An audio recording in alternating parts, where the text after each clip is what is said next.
Baik, Assalamualaikum warahmatullahi wabarakatuh. Selamat siang rekan-rekan sejawat sekalian, baik dari RSCM maupun dari Rumah Sakit Pengampuan Jejaring RSCM. Selamat datang kembali di webinar onkologi dalam rangka memperingati World Cancer Day 2024 yang diadakan oleh RSCM. Sesi siang ini mengenai nursing onkologi. Ada dua topik yang bisa kita ikuti. Yang pertama tentang penanganan ekstravasasi yang akan dibawakan oleh presenter kita, Ibu Ellen Novilia, Escop Nurse. Dan selanjutnya ada topik tentang asuhan keperawatan pasien kanker dengan pansitopenia yang akan dibawakan oleh rekan kita, Ibu Hurairo Escop. Untuk memasuki sesi pertama eh, akan dibawakan oleh pembicara yang pertama mengenai penanganan ekstravasasi. Izin saya bacakan CV dari pembicara kita siang ini. Baik, pembicara kita siang ini adalah salah satu perawat onkologi tersukses di RSCM bernama Ibu Ellen Novilia Escap Nurse. Eh, Beliau adalah lulusan dari Universitas Indonesia tahun 2006, memiliki berbagai sertifikasi yang mumpuni di bidang onkologi nursing, diantaranya intensive chemotherapy training dan paliatif. Memiliki beberapa banyak pengalaman kerja, mulai dari tahun 2006 di unit radioterapi, menjadi ketua tim di ruang brachioterapi dan brachyterapi, maaf. Terus primary nurse di rumah sakit di RSCM Kencana tahun 2010, nurse officer mulai di 2011 masih di RSCM Kencana, onkologi case manager tahun 2000 sampai 2020 sampai 2023, dan saat ini perioperatif case manager di RSCM Kencana tahun 2023. Tidak lupa kita haturkan puji syukur kehadirat Allah Subhanahu wa taala yang telah mengizinkan kita selalu dalam keadaan baik agar dapat mengikuti segala rangkaian acara ini. Salawat dan salam kepada Nabi Muhammad SAW. Semoga acara hari ini bisa berjalan lancar. Ibu Ellen sudah siap? Waktunya 30 menit untuk presentasi, nanti kita akan sediakan 15 menit untuk tanya jawab. Waktu dan Siap. tempat kami perkirakan. Ya, terima kasih Pak Cahyo atas introduction-nya. Assalamualaikum warahmatullahi wabarakatuh, rekan-rekan sekalian. Terima kasih sudah bergabung. Izin mungkin di sesi siang ini saya sedikit menyampaikan sharing mengenai ekstravasasi ya, pencegahan dan penanganannya. Izinkan saya memperkenalkan diri, saya Elonovilia, saat ini bertugas di RSCM Kencana. Senang sekali rasanya bisa bergabung di webinar ini. Saya izin share screen, kita sharing. Apakah sudah jelas terlihat? Sudah, Bu? Ya, baik. Ya.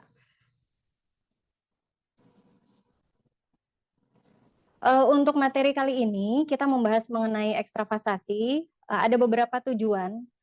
Diharapkan setelah kita mengikuti sharing ini, kita mengetahui definisi ekstravasasi, kemudian kita juga mengetahui dan bisa membedakan obat yang sifatnya vesikan dan iritan, kemudian mengetahui mekanisme terjadinya cedera pada ekstravasasi obat, bagaimana cara pencegahannya, dan juga bagaimana cara penanganan ekstravasasi. Sebelumnya saya bahas dulu sedikit mengenai anatomi kulit, sedikit saja, tapi kita lebih terfokus ke area ekstravasasi, yaitu di lapisan hipodermis atau yang kita sering sebut dengan subkutan, di mana di lapisan ini terdiri dari jaringan lemak dan juga pembuluh darah.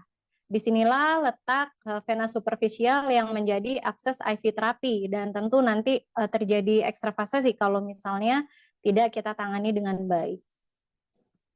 Kalau kita lihat, jadi akses pembuluh darah itu kan bisa melewati arteri maupun vena. Kenapa kita lebih aware ke vena? Karena kita lihat kalau dari anatominya sendiri, vena itu dindingnya lebih tipis. Jadi memang sangat beresiko untuk terjadinya ekstravasasi.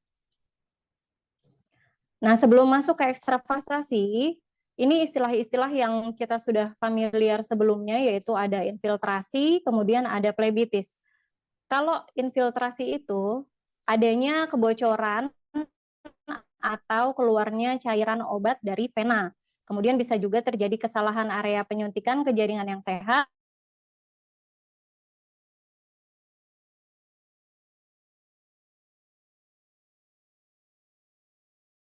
tapi tidak menimbulkan nekrotik jauh, bahwa flebitis ini adalah kemudian kemerahan, rasa hangat, dan juga rasa kebas di perifer.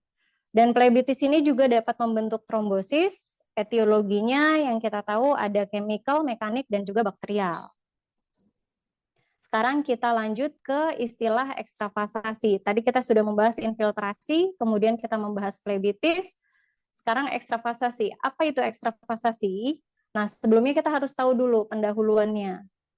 Kalau kita tahu, intravena itu merupakan metode infus yang sebagai modalitas utama pemberian obat kemo. Kalau dilihat angkanya itu di seluruh dunia itu hampir 1 juta infus dilakukan dalam waktu 1 hari. Untuk kejadian ekstravasasi sendiri rata-rata kejadiannya adalah 0,1% sampai dengan 6% melalui jalur vena perifer. Di situ penelitian dari Schriver 2003. Kemudian angka kejadian ekstravasasi melalui vena sentral itu 0,3 sampai dengan 4,7 menurut penelitian Kasaknol tahun 2009. Laporan insiden ekstravasasi angkanya mungkin kelihatannya kecil ya, tapi kita tidak tahu insiden sebenarnya apakah lebih besar dari itu atau bagaimana, karena memang laporan insiden ekstravasasi itu relatif rendah akibat ketidaktahuan petugas.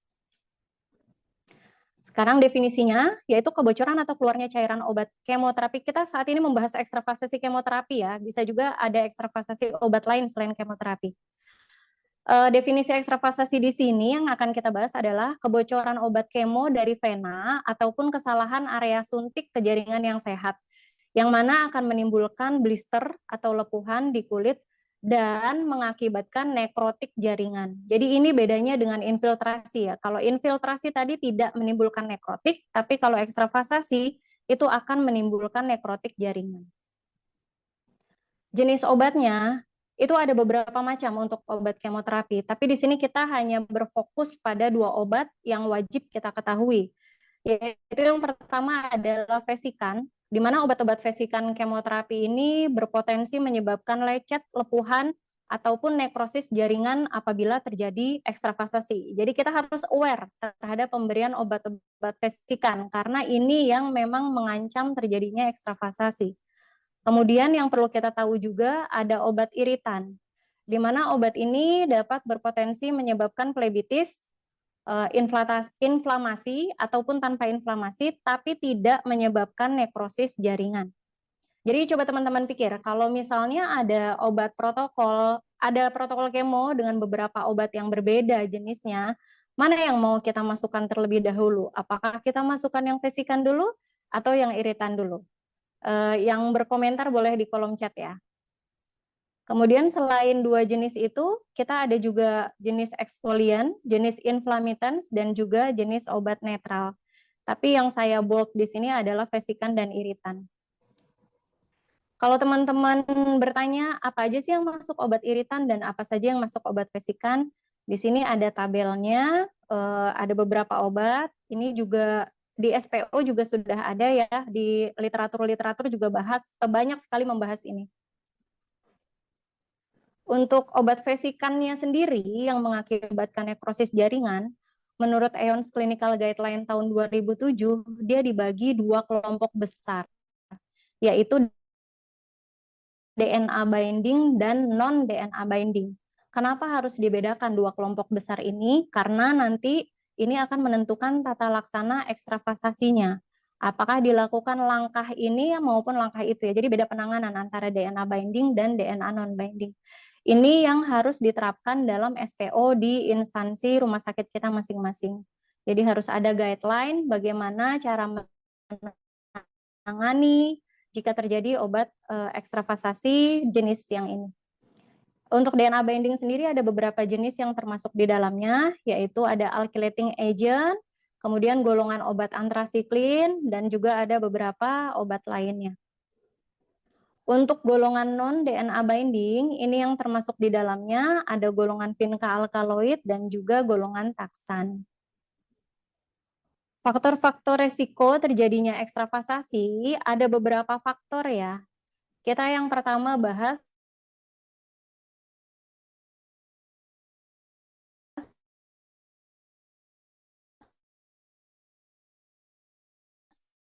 faktor yang terkait, jadi terutama kan pasien-pasien kemoterapi itu memang periodik ya, ada yang per minggu, ada yang 2 minggu, jadi memang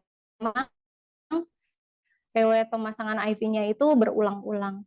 Kemudian pasien-pasien dengan gangguan sirkuler maupun gangguan sensasi perifer, ada juga pasien dengan pembesaran KGB maupun pasien amputasi, pasien obesitas, geriatri, pasien yang mobilisasinya terlalu aktif, dan juga pasien-pasien dengan gangguan kognitif, penurunan kesadaran maupun yang kesulitan bicara, seperti pasien-pasien anak ya, yang tidak bisa menyampaikan apa yang dia rasakan.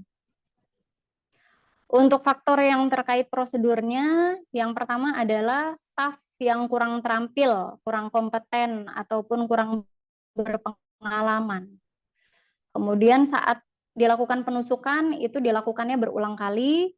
Kemudian probing, jadi probing itu saat dimasukkan tidak sekali, kalau istilah orang Jawa tuh jelep gitu ya, nggak sekali jelep, tapi di kayak tarik ulur, masuk, dorong, itu probing ya. Kemudian penggunaan obat iritan sebelumnya, jadi kalau teman-teman ada 2 obat kemo yang berbeda, kemudian kita masukkan dulu obat iritan, itu dinding-dinding pembuluh darah venanya itu akan teriritasi ya, akan ada inflamasi sedikit di situ. Jadi kalau kita memasukkan obat vesikan setelahnya, itu akan resiko terjadi ekstravasasinya lebih besar karena kondisi pembuluh darahnya sedang tidak baik akibat obat iritan tadi.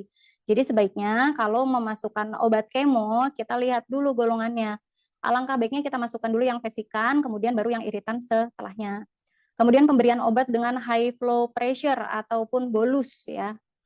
Ada juga yang area-area infusnya minim jaringan penyokong seperti di pergelangan tangan, antekubital, dan juga punggung tangan yang lapisan lemaknya itu sedikit. Kemudian yang terkait produk, itu ada penggunaan alat yang tidak adekuat, ukuran kanulnya tidak sesuai, kemudian material kanulnya juga tidak bagus, itu juga beresiko. Dressingnya tidak adekuat, dan fiksasinya juga tidak adekuat, karena nanti akan gampang bergerak dan tidak paten ya. Untuk faktor yang mempengaruhi tingkat kerusakan jaringan, jadi seberapa besar luas nekrotiknya itu tergantung dari tipe obatnya, apakah itu DNA binding ataupun non-DNA binding. Kemudian konsentrasi dan jumlah vesikan pada jaringan, lokasi terjadinya ekstravasasi, di mana kalau jaringan penyokongnya lebih sedikit, tentunya nekrosisnya pasti lebih luas ya. Dan juga faktor dari pasien itu sendiri, yaitu usia, komorbiditas, dan juga gangguan imunitas. Untuk tahap-tahap ekstravasasi sendiri, harus teman-teman aware bahwa apabila pasien terjadi ekstravasasi, itu lepuhannya tidak segera terjadi. Jadi kalau misalnya pasien rawat jalan, itu belum tentu dapat dilihat saat pasiennya kemo atau sesaat sesudah pasiennya kemo. Tapi terjadinya itu setelah 3-5 hari setelah pasiennya pulang. Jadi kalau pasien mengeluh dia datang setelah beberapa hari kemo dengan kondisi tangannya sudah mulai melepuh, itu kita harus aware bahwa pas saat kemo itu kemungkinan dia terjadi ekstravasasi.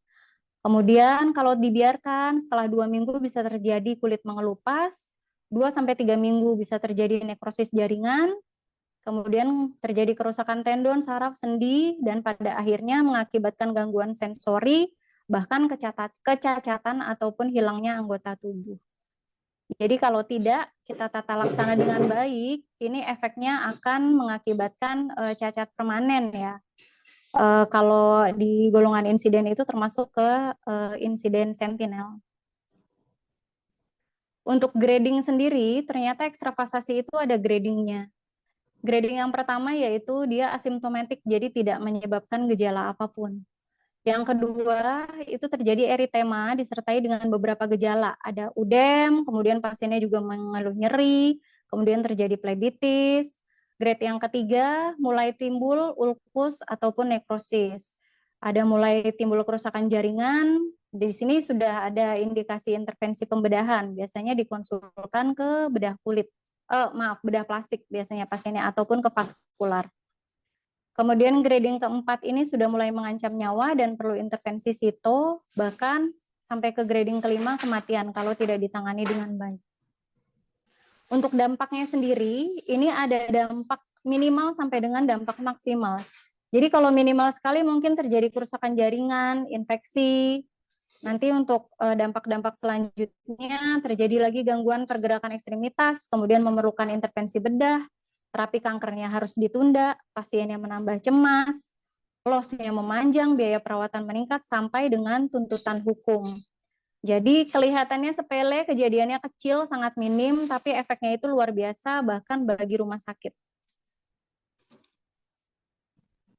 Ini ada sedikit contoh gambar ekstravasasi doxorubicin.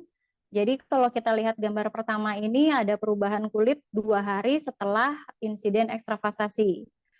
Kemudian pasiennya tidak diobati secara baik, sehingga dilakukan tata laksana sampai dengan surgical treatment. Ini di gambar yang kedua adalah foto setelah pasiennya dilakukan treatment 6 minggu kemudian. Jadi kita bisa lihat ya, dari yang tadinya kelihatannya tidak terlalu jelek, ternyata di dalamnya tuh sudah mulai nekrosis, jadi pasiennya harus dilakukan intervensi bedah. Nah, untuk sebagai perawat kita kan harus tahu ya bagaimana cara melakukan pengkajian. Bagaimana sih cara melakukan pengkajian ekstravasasi? Yang pertama kita harus memperhatikan area insersi dari kateter venanya ya. Apakah saat kita memberikan obat itu ada tahanan, kemudian apakah tetesan infusnya itu melambat, atau bahkan macet, atau bahkan mungkin tidak ada blood return dari kanulnya, atau mungkin ada rembesan di sekitar area penusukan kateter. Kemudian keluhan pasien merasa gejala-gejala seperti plebitis, ada nyeri, terbakar, panas, kemudian bengkak, ada juga kemerahan. Ini harus aware apakah sudah mulai terjadi ekstravasasi pada area sekitar infus. Dan juga kita melakukan pengkajian visual, yaitu perawat dapat melihat tanda-tanda awal, adanya udem, adanya kemerahan pada area pemasangan infus, atau mungkin ada inflamasi, ada indurasi, ataupun ada bula di kulitnya. Kalau di literatur itu ada pengkajian ya, tools pengkajian ekstravasasi di mana di situ ada pengkajian dari grade 0, 1, 2, 3, 4. Kita lihat dari warna kulitnya, kemudian integritas kulitnya, suhu kulitnya, kemudian ada edema atau tidak, dari mobilitasnya, nyeri, dan juga demam atau tidak. Untuk pencegahannya sendiri bagaimana?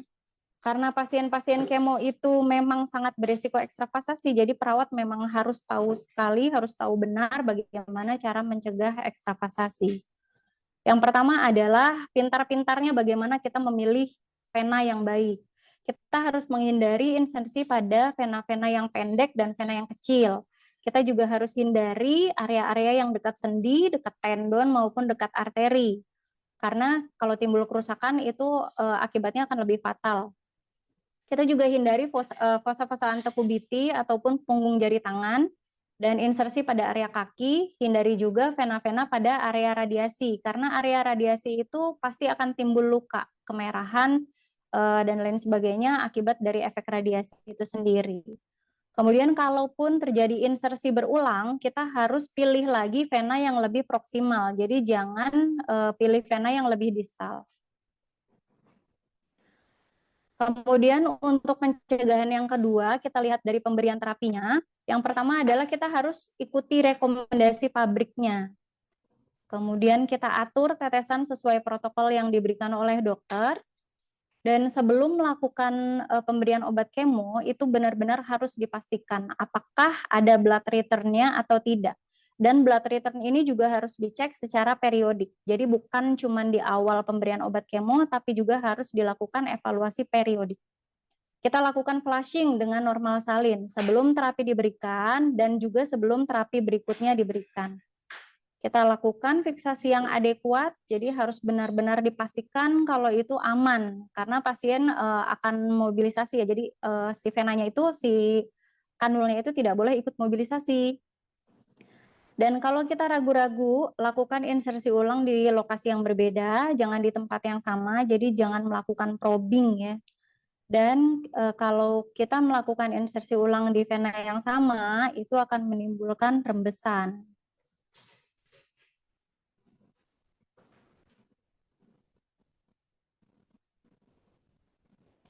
Untuk selanjutnya, kita harus melakukan monitoring, yaitu mengecek apakah ada pasiennya itu mengeluh kemerahan, mengeluh nyeri, dan kita juga harus lihat apakah ada udem secara periodik juga. Kita tanyakan keluhan pasiennya, kemudian anjurkan pasien tidak meninggalkan area ruang rawat selama terapi berlangsung. Jadi kalau kita mau pasang infus untuk pasien-pasien kemo, jangan lupa tanyakan dulu, Bapak Ibu apakah mau ke kamar mandi atau tidak gitu, apakah mau buang air kecil dulu atau tidak. Jadi kita meminimalkan mobilisasi pasien selama kemoterapi berlangsung. Kita juga melakukan edukasi pada pasien, bagaimana efek samping kemoterapi, kemudian tanda-tanda dini terjadinya ekstravasasi seperti bengkak tadi, nyeri, kemerahan, dan lain sebagainya. Kita juga harus mengedukasi keluarga, apabila terjadi bengkak atau kemerahan atau rasa panas terbakar, lapor ke perawat ya Pak, Bu, seperti itu. Untuk pertimbangan lainnya, jika memungkinkan, kita berikan dulu obat yang vesikan, baru kemudian kita berikan obat yang iritan. Kemudian kalau pasien mendapat terapi serial melalui vena, kita lakukan rotasi. Jadi kalau kemo sekarang kita insersi di tangan yang kanan, kemo berikutnya kita lakukan insersi di tangan yang kiri. Begitu juga area venanya ya. Jadi kalau bisa jangan di satu lokasi, tapi kita lakukan rotasi juga. Dan kalau memang akses perifernya sulit, jangan lupa pertimbangkan akses sentral. Kita edukasi ke pasien bagaimana bagusnya kalau kita berikan akses via sentral, dan juga nanti kita kolaborasi dengan dokter. Apabila sudah terjadi ekstravasasi, itu kita harus melakukan penanganan segera. Jadi kalau teman-teman melakukan pemantauan EWS, itu kita ada yang namanya code blue, ada trolley emergency. Nah, kalau kita membahas ekstravasasi, itu juga ada ininya ya, ada istilahnya trolley emergency, tapi kita nyebutnya adalah kit ekstravasasi. Nanti kita bahas di sini ya. Nah, apabila pasiennya terjadi ekstravasasi, langkah yang pertama sekali adalah stop infus sesegera mungkin. Jadi jangan biarkan obat yang masuk itu lebih banyak. Jadi kita hitungannya detik ya. Kalau kita stop sekarang, itu akan meminimalkan risiko kerusakan jaringan yang akan terjadi. Kemudian langsung ambil kit ekstravasasi. Setelah itu lepaskan selangnya, selang infus, tapi kanul IV-nya tetap dipertahankan ya. Jadi bukan dicabut, tetap dipertahankan. Yang ketiga adalah kita melakukan aspirasi sebisa mungkin, sebanyak mungkin residu obat yang bocor dari kateter dengan spuit. Setelah itu kita tandai area ekstravasasinya dengan pulpen ataupun kita foto. Foto ini nanti gunanya untuk dokumentasi. Kemudian baru kita cabut kateter IV-nya. Laporkan ke dokter ataupun perawat senior untuk tata laksana lanjutannya. Dan juga kita lakukan tinggikan ekstremitas. Jangan lupa ditinggikan ekstremitas untuk arah darah balik dan juga meningkatkan reabsorpsi obat yang sudah bocor tadi. Kita lakukan manajemen yang tepat, kita berikan hidrokortison krim, tentunya kolaborasi dengan dokter, dan nanti akan ada perbedaan penanganan antara golongan DNA binding dan golongan non-DNA binding yang tadi saya sudah jelaskan di slide sebelumnya. Jadi kalau DNA binding itu kita lakukan tata laksananya dengan kompres dingin. Tujuannya adalah untuk vasokonstriksi. Jadi menghambat penyebaran obat untuk lebih lanjut, itu kita lakukan kompres selama 30 menit setiap 4 jam selama 24 jam pertama. Jadi sehari itu 6 kali kompres ya. Kemudian pada ekstravasasi golongan non-DNA binding, itu kita lakukan kompres hangat untuk meningkatkan penyerapan. Justru kita sebar dan kita serap, dengan menyebar itu kita harapkan penyerapannya akan lebih cepat. Itu dilakukan kompresnya selama 20 menit setiap 6 jam selama 24 jam pertama. Jadi sehari itu 4 kali. Yang ke-8 adalah kolaborasi pemberian antidot, tapi di rumah sakit kita sepertinya belum tersedia antidot yang sesuai standar internasional. Bahkan di rumah sakit luar pun di negara-negara Eropa, bahkan mungkin negara Amerika, ternyata antidot itu juga tidak selengkap yang ada di guideline.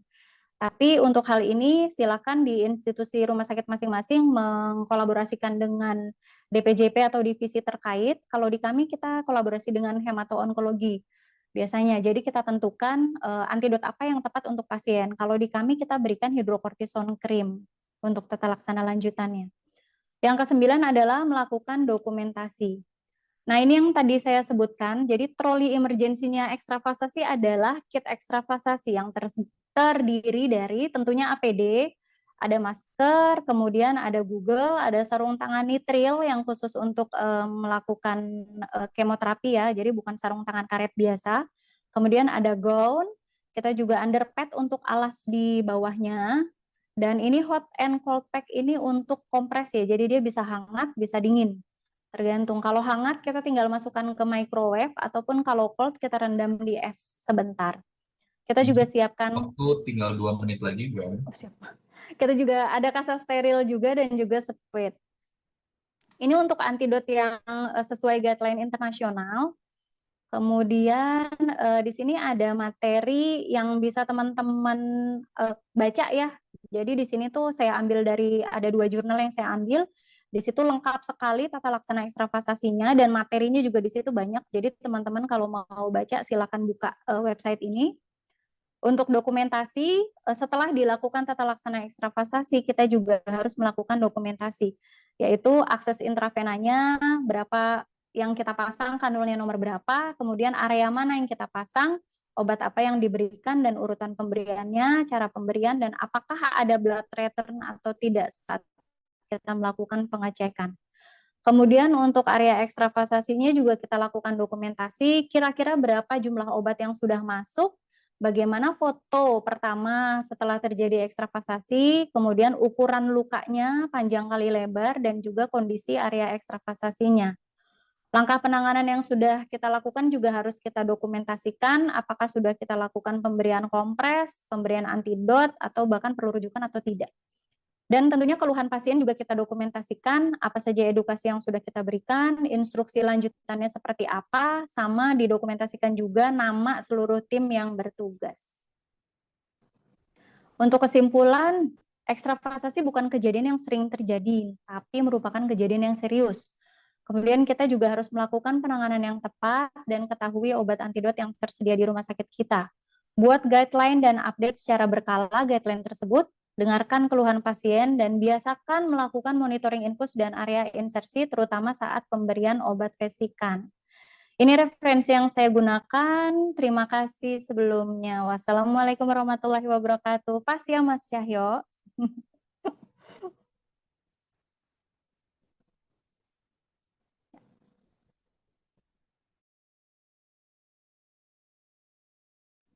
Mic-nya belum dibuka, Mas. Waalaikumsalam warahmatullahi wabarakatuh. Terima kasih Bu Ellen atas presentasinya. Silakan bagi para partisipan untuk melayangkan pertanyaan di kolom Q&A. Nanti kita akan jawab satu demi satu. Waktunya 15 menit untuk sesi tanya jawab kali ini. Menginfokan juga bahwa eh, pelataran kesehatan untuk topik Bu Ellen saat ini sudah full book ya, sudah pendaftarannya sudah penuh. Jadi mohon maaf bagi para peserta yang apa namanya yang tidak bisa masuk ke dalam pelataran, tidak bisa mendaftar di pelataran. Semoga ini tidak mengurangi minat dan semangat teman-teman semua. Karena esensi dari webinar ini adalah kita sharing pengetahuan, sharing ilmu, sharing pengalaman seperti itu. SKP adalah bonus memang. Walaupun memang SKP itu penting, tapi tidak mengurangi esensi dari webinar ini. Silakan bagi yang ingin mengajukan pertanyaan, bisa raise hand atau ketik di kolom Q&A.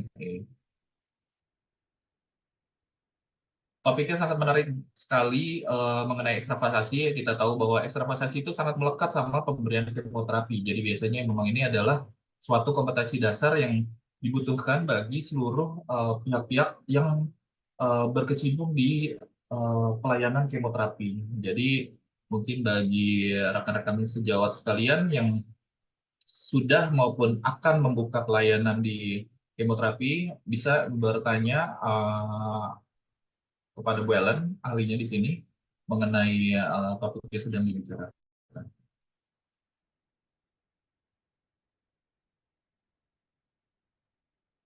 Untuk sesi berikutnya dari Ibu Hurairah Eskep yang akan membawakan tentang asuhan keperawatan pasien dengan pansitopenia atau leukopenia. Ya.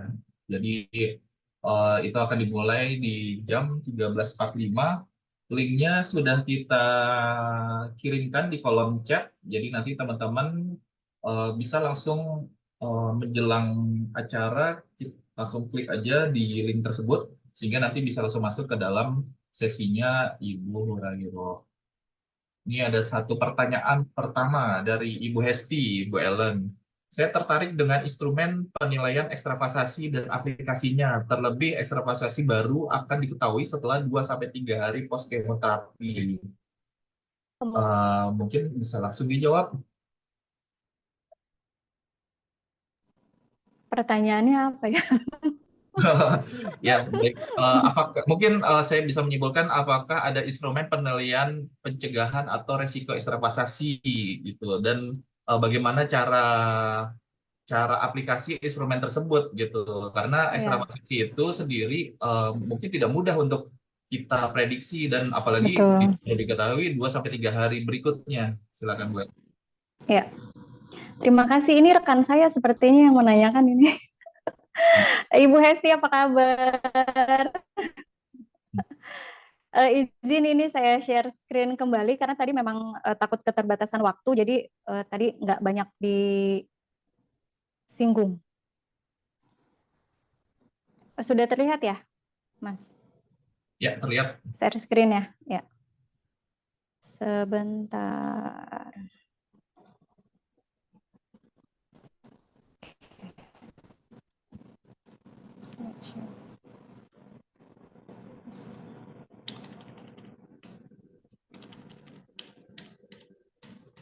Ya, ini sudah terlihat ya? Ya, terlihat Bu.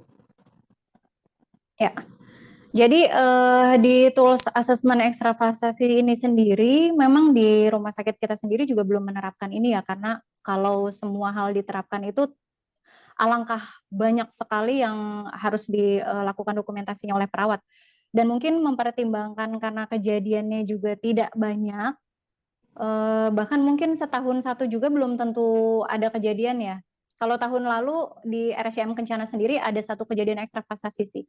Jadi mungkin tools assessment ini di guideline internasional itu ada, tapi belum diaplikasikan di rumah sakit kita. Jadi kalau dari grade-nya sendiri memang ada dari grade 0 sampai grade 4.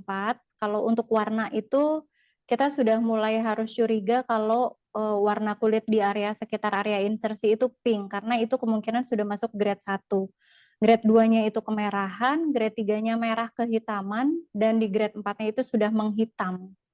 Untuk integritas kulitnya itu sendiri, yang tadi ini sebetulnya sejalan sama yang grade ekstravasasinya ya. Karena kan tadi yang disebutkan di slide sebelumnya itu, di grade 0 itu memang belum ada gejala. Jadi kayak warna kulitnya masih normal, integritas kulitnya masih bagus, temperatur kulitnya masih normal, tidak ada edema, pasien masih bisa mobilisasi full gitu, karena masih grade 0. Kalau grade 1 itu sudah mulai ada gejala-gejala seperti plebitis ya, kulitnya kemerahan, kemudian sudah mulai ada lepuhan, blister, suhunya sudah mulai hangat, kemudian sudah ada edema tapi non pitting, mobilitasnya sudah mulai terbatas, pasiennya sudah mulai ada nyeri, kemudian kemungkinan juga sudah ada demam. Memang gejalanya gejala-gejala plebitis, makanya dalam pemberian kemoterapi itu harus kita waspadai kalau terjadi infiltrasi maupun plebitis, karena itu kemungkinan bukan hanya sekedar infiltrasi maupun plebitis biasa, tapi takutnya khawatir terjadi ekstravasasi akibat obat kemo. Nah, jadi kalau pasien rawat jalan terutama, setelah pasien itu selesai kita lakukan kemoterapi, itu edukasinya yang harus dititik beratkan kepada pasien maupun keluarganya. Pak, Bu, ini kemoterapinya sudah selesai. Nanti di rumah apabila terjadi gejala-gejala seperti disebutkan, ini, itu, Bapak bisa hubungi atau datang segera ke IGD terdekat maupun ke IGD rumah sakit kami gitu. Jadi sebetulnya resiko ekstravasasi ini sudah harus disebutkan saat inform konsen di awal sebelum pasiennya melakukan kemoterapi gitu. Tapi kita juga sebagai perawat harus melakukan edukasi di sela-sela pasiennya mengalami kemoterapi dan itu harus diulang. Diulang terus diulang. Pasien kemo pertama diulang, kemo kedua juga edukasinya kita lakukan berulang. Karena kita tahu kejadiannya walaupun jarang dan sangat sedikit, tapi efeknya kan tadi luar biasa ya. Jadi pasien itu harus benar-benar aware. Semakin diulang-ulang, pasien akan semakin ingat dan semakin aware juga bagaimana cara melakukan pengkajian mandiri di rumah. Seperti itu. Mudah-mudahan sudah menjawab. Baik, berarti ini bukan sifatnya scoring ya Bu Ellen ya. Jadi Bukan. grading. Jadi kita berharapnya Ya, yang ini selalu ada di angka 0 terus gitu ya. Jadi ya betul. ada di grading 1 di poin manapun itu akan menjadi suatu perhatian, Khusus. harus menjadi perhatian Ya. perawat. Baik, lanjut ke pertanyaan berikutnya. Saya Helmi, cuma tidak disebutkan dari instansi mana. Tadi dikatakan jika pemberian obat kemoterapi diutamakan dengan obat vesikan. Nah, bagaimana sih sebaiknya sikap perawat? Apa di mana saat pemberian kemoterapi ada protokol kemoterapi yang mana pemberian obat iritan lebih dahulu dibandingkan obat vesikan. Jadi maksudnya Ya. protokol kemoterapinya aja udah menyalahi ini Bu, gitu ya. Gimana sih perawatnya? Betul. Mungkin bisa langsung Ya, terima kasih Mas dijawab. Helmi atau Bapak Helmi Kurniawan. Ini pertanyaannya yang bagus ya. Ini sebetulnya memang sering terjadi di beberapa tempat mungkin.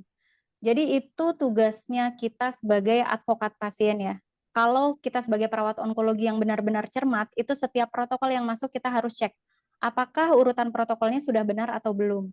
Karena kita di sini sifatnya sebagai barrier. Apabila benar kita temukan, kok urutan obatnya kok iritan dulu sini yang masuk baru vesikan, itu kita laporkan kembali ke dokter pembuat protokol tersebut. Dok, ini obatnya iritan dulu yang masuk. Apakah sudah benar, Dok? Gitu. Apakah tidak sebaiknya kita berikan dulu yang vesikan karena pasiennya resiko terjadi ekstravasasi apabila kita paksakan sesuai dengan urutan ini. Itu sebetulnya apa ya? Tugas mandiri kita sebagai perawat ya. Jadi menjadi barrier.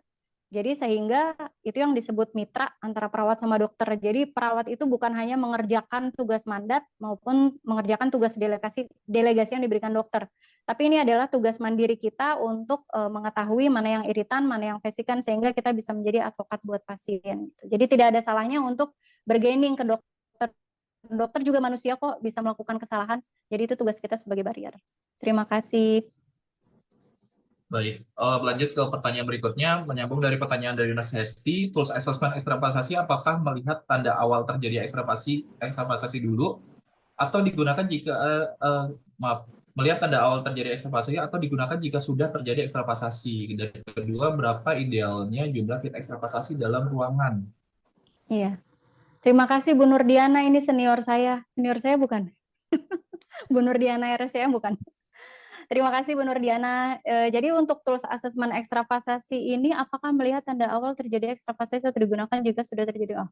Jadi tools assessment ini kan sifatnya mengakses ya, mengkaji. Jadi memang ini adalah panduan untuk kita lebih aware melihat tanda-tanda awal terjadinya ekstravasasi.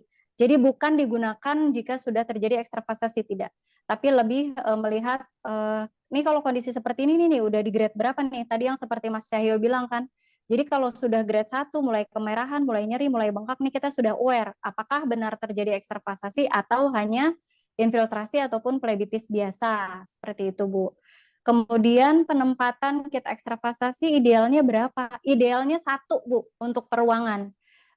Jadi memang alangkah baiknya ruangan-ruangan itu ada sentralisasi, terutama ruangan kemoterapi. Kenapa harus tersentralisasi? Karena ruang kemoterapi itu tidak bisa sembarangan perawat in charge ke dalam.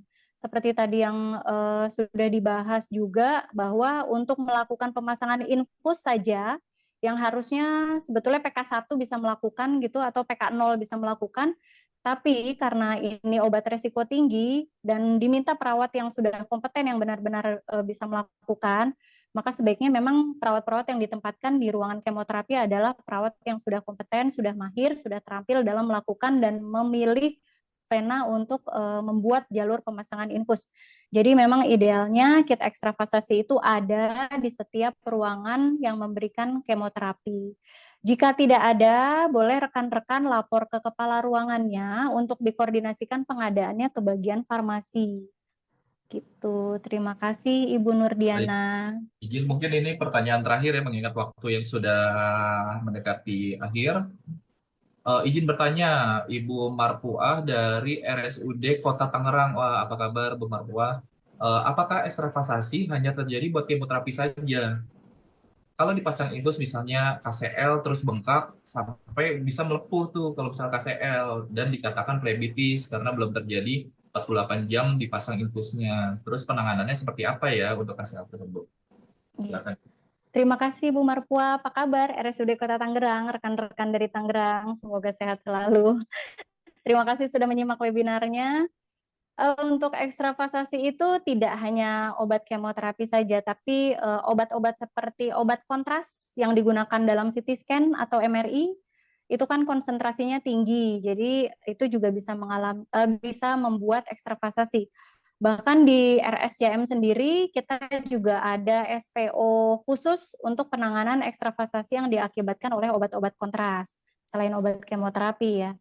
Kemudian obat-obat yang osmolaritas tinggi lain seperti nutrisi parenteral, obat-obat yang pH-nya ekstrim ya, pH-nya terlalu asam atau terlalu basa itu juga bisa membuat ekstravasasi juga. Jadi bukan hanya obat kemo saja.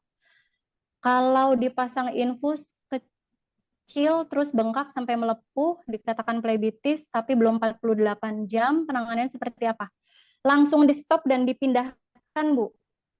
Jadi jangan dipaksakan kalau sudah terjadi gejala-gejala plebitis, merah, bengkak, sebagainya, apalagi saat itu sedang pemberian obat kemoterapi ya. Jangan dipaksakan, itu harus langsung dihentikan dan dipindah aksesnya ke vena yang lebih proksimal atau ke vena yang sisi lain. Jadi kalau bengkaknya di kiri, kita cari di kiri atas atau di tangan kanan dipindahkan. Jadi tidak boleh dipaksakan tetap di akses tersebut karena walaupun gejalanya baru grade 1 ya yang tadi itu kita sudah waspada apakah ini tanda-tanda awal gejala terjadinya ekstravasasi atau bukan gitu. Jadi emang benar-benar harus dihentikan dan dipindah. Terima kasih Bu Marpuah. Baik, terima kasih seluruh pertanyaan sudah berhasil dijawab. Semoga dapat memberikan kejelasan kepada rekan-rekan sekalian dan memberikan manfaat buat kita semua. Saya menyimpulkan dari presentasi dari Bu Ellen, yang pertama ekstravasasi adalah kejadian yang jarang terjadi, namun memiliki dampak yang serius bila memang terjadi.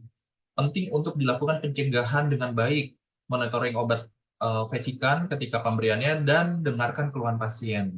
Bila terjadi, lakukan penanganan dengan tepat. Baik, rekan-rekan semuanya, terima kasih telah mengikuti sesi dari Bu Ellen. Jangan lupa setelah ini kita ada sesi dari Ibu Hera Iroh Eskep yang akan membawakan tentang asuhan keperawatan pada pasien pansitopenia. Link sudah ada di kolom chat. Silahkan bergabung di link tersebut. Kita tunggu di sesi berikutnya. Terima kasih untuk sesi Bu Ellen. Saya akhiri. Saya Cahyo Wibisono. Terima kasih. Wassalamualaikum warahmatullahi wabarakatuh. Waalaikumsalam warahmatullahi wabarakatuh.